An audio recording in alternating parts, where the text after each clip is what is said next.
So for this first assignment, I take a photo and I turn it to black and white. I turn it to grayscale, and then I bump up the contrast so you just have black and white.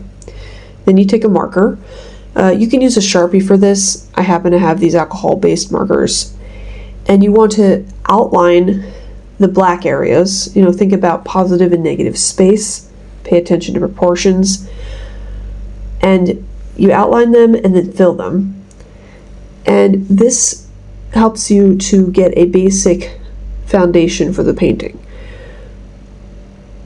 You start off with these basic divisions of dark and light, and then later when you're painting you can add more nuance. So here I've sped up the video. Once you finish the drawing, you can switch to painting. I just start with black and white paint. Later you might use other colors, but to begin with you want to keep it simple and learn to use the paint in just black and white. There are a lot of aspects to painting that are unique to the specific media.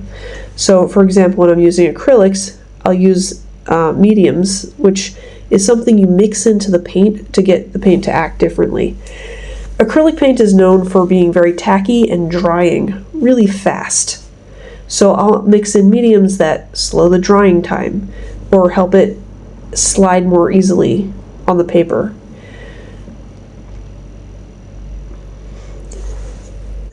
So I usually start with a dark gray that's thinned with medium, and I'll put the same thing I did with the marker I do with paint, but with a middle gray, or a gray that's more on the dark side, but not near black.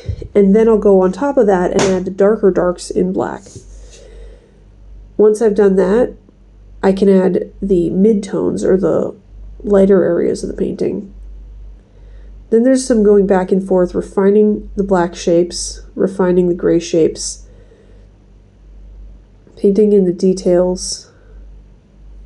I'll start to put in the white areas.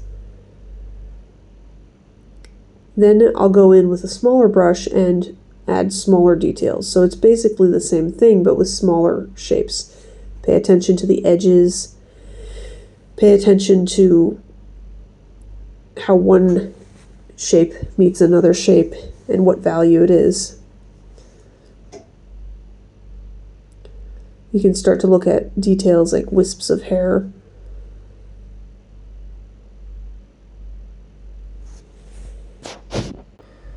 Pay attention to edges. Some areas have a soft edge, some areas have a sharper edge. Like the cheek has a soft edge. Some of the areas in the hair have sharper edges. The details on the clothing is obviously a hard edge.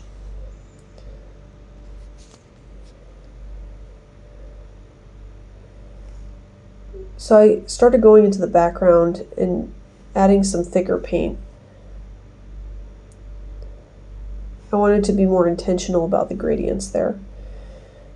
And I added some details on the face, and then I realized that I changed the shape of the eye a little bit too much. The eyes are a focal point, so I wanted to go in there with dark darks and define that. I lightened up the background a little bit to bring more attention to the head. Here's the reference and the painting.